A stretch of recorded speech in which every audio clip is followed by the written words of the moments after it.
share ko lang yung naging experience natin dun sa isa nating business transaction. Ano. So, para nga pala to sa mga property buyers at sa mga bago pala nagbabalak ng bumili ng bahay o bahay at lupa. Meron akong kliyente na bumili ng property around Laguna. So, after nila magbayaran, tinawagan tayo ni client para asikasuhin yung transfer of title.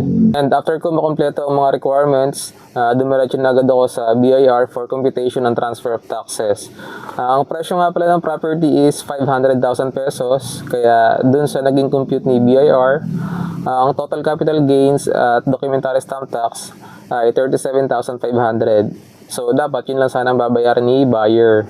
Kaya lang, ito na nga yung problema.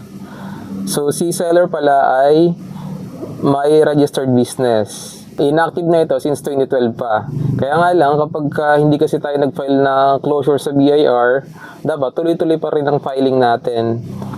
Kung wala naman tayong sales, dapat nagpa-file tayo ng zero filing. And yun nga, nagpo-open case ako and lumabas nga po sa case monitoring, si seller ay merong 56 open cases. So, kung isa-settle yung 56 open cases times 1,000 na minimum penalty, ang kailangan mo ng bayaran ni seller is 56,000 pesos para maklear yung kanyang mga open cases. Kasi kung hindi yung babayaran ni seller o kaya ni buyer, hindi kayo bibigyan ng certificate authorizing registration o yung CAR. So, mapepending yung aming transaction. And tinawagan ko si seller at sinend ko yung case monitoring.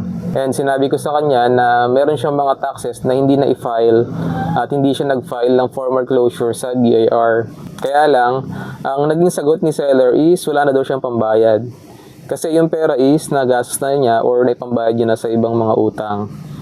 And based doon sa aming conversation, hindi talaga siya willing magbayad ng ganung kalaki para lang sa penalty.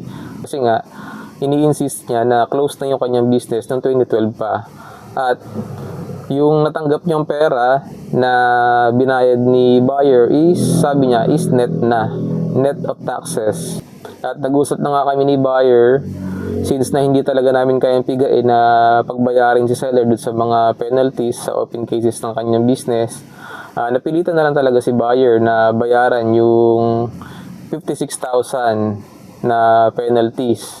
So, yung 56,000 na yun, mas malaki pa dun sa aming babayaran na capital gains tsaka documentary stamp tax, which is 37,500 lang. Kaso, no choice na si buyer kasi, ma-hold yung aming transaction. Tsaka yun nga, possible pang magka-penalty kung hindi agad babayaran. Kaya tip lang to sa mga new property buyers at sa mga bago palang bibili. Mas maganda, tanungin nyo na agad si seller kung siya ay may business, kung ito ba ay non-VAT or VAT. At mas maganda, ipa-tin verify nyo na or magpa-case monitoring muna kayo.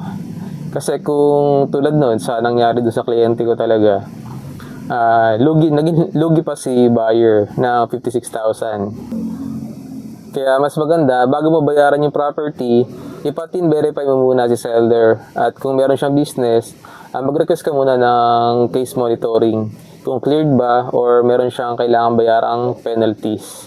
Kung gusto niyo naman magpa-tin verify, pwede niyo namang i-contact yung mga kakilala niyong bookkeepers or accountants. So, yun lang. Maraming salamat.